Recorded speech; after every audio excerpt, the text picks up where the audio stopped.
Pada Selasa, 22 Agustus 2023, Presiden Rusia Vladimir Putin mengatakan bahwa risiko inflasi di Rusia semakin meningkat. Dia lantas mengatakan kepada pemerintah dan bank sentral untuk menjaga situasi agar tetap terkendali. Mengutip Reuters, adanya ancaman lonjakan harga yang akan mengikis standar hidup masyarakat merupakan kecemasan terbesar Putin. Pasalnya, saat ini ia tengah bersiap mencalonkan diri untuk terpilih kembali pada bulan Maret mendatang, untuk masa jabatan 6 tahun lagi di Kremlin. Pada saat yang sama, anggaran Rusia berada di bawah tekanan akibat operasi militer khusus di Ukraina. Di sisi lain, Bank Sentral Rusia terpaksa menaikkan suku bunga pekan lalu untuk menghentikan penurunan nilai tukar rubel. Skala dan kompleksitas tugas-tugas yang kita selesaikan, dan terus kita selesaikan, sungguh luar biasa, kata Putin dalam sambutannya yang disiarkan televisi kepada para pejabat pemerintah. Dia mengatakan situasi secara keseluruhan stabil, tetapi membutuhkan pemantauan yang penuh dengan kewaspadaan dan keputusan yang tepat waktu. Setelah inflasi 2 digit pada tahun 2022, laju kenaikan harga menurun pada musim semi.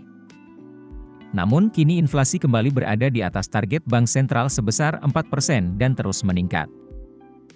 Defisit anggaran Rusia yang melebar dan kekurangan tenaga kerja yang parah telah berkontribusi terhadap meningkatnya tekanan inflasi sepanjang tahun.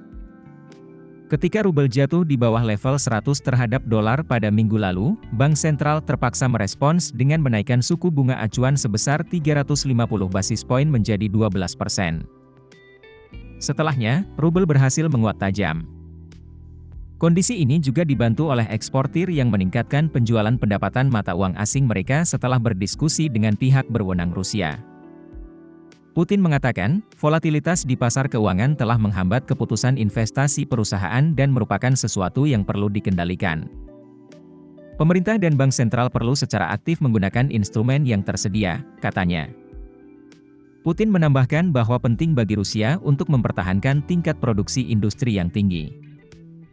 Meningkatnya biaya militer mendukung pemulihan ekonomi Rusia tahun ini dengan produksi industri yang lebih tinggi, namun telah mendorong anggaran keuangan menjadi defisit sekitar 29 miliar dolar Amerika Serikat. Putin mengatakan anggaran diperkirakan surplus pada Juli hingga September. Secara keseluruhan, kelebihan pengeluaran terhadap pendapatan akan berada pada tingkat yang direncanakan, sekitar 2% dari PDB, katanya.